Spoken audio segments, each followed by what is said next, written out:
12부 참사의 원인을 두고 여러 의혹이 나오고 있지만 그 중에서도 이해가 가지 않는 부분이 있습니다.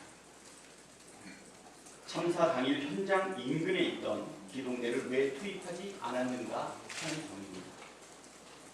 참사 당일 현장에 투입된 경력 137명 중 마약 단속 인력은 서울경찰청 마약수사대와 용산, 동작, 강북, 광진경찰서 소속 10개 팀 52명에 달했습니다. 시민 안전과 질서를 위한 경력은 몇 명이었습니까? 0명 아니었습니까? 마약 단속 인력이 대폭 증원된 이유가 김광호 서울경찰청장의 지시 때문이었다는 보도가 나왔습니다.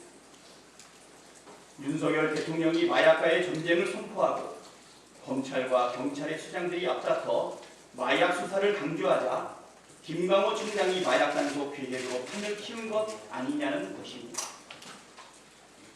실제로 대통령과 정부는 그동안 마약 단속을 내내 강조해 왔습니다.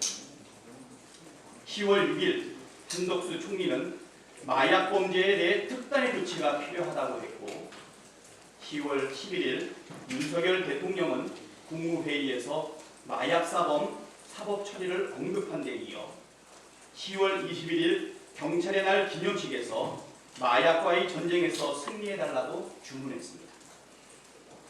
마약과의 전쟁을 주도한 것은 법무부와 검찰입니다.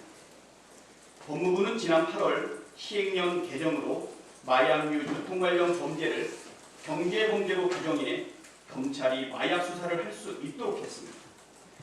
10월 13일 한동훈 법무부 장관은 전쟁을 치른다는 각오로 마약과 민생 침해 범죄에 엄정 대응하라고 지시했고 대검찰청은 10월 14일 마약범죄 특별수사팀 설치 계획을 발표했습니다. 참사 3일 전인 10월 26일에는 마약류 관리 종합대책 당정협의회까지 열렸습니다. 경찰은 참사 당일 이태원과 홍대 인근 강남 지역에 마약 단속 인원을 투입했습니다. 경찰은 기자들에게 이날 오후 10시경 10시 반부터 이태원 일대 마약 단속을 나간다는 문자를 보냈다고 합니다. 수많은 인파가 뒤엉켜 질식하고 압사당하던 그 순간에도 마약 단속에만 관심을 기울였던 것입니다. 기동대가 투입된 건 사고 발생한 지 1시간 25분이나 지나서였습니다. 상식적으로 이해가 되진 않습니다. 정말 세간의 의혹대로 마약 단속에 방해가 될까봐 기동대 투입을 미룬 것입니까? 그렇다면 시민들의 목숨보다 마약 단속 실적이 더 중요했던 것입니까? 만약 이게 사실이라면 관련자들은 응분의 책임을 져야 할 것입니다. 윤석열 정부 들어 국정원이 정권 호위대로 전락했습니다. 전임 조상균 국정원 기조실장도 윤석열 대통령의 최측근이었는데 또다시 윤핵관 고위에 앞장섰던 정치 검사를 국정원 2자 자리에 앉혔습니다.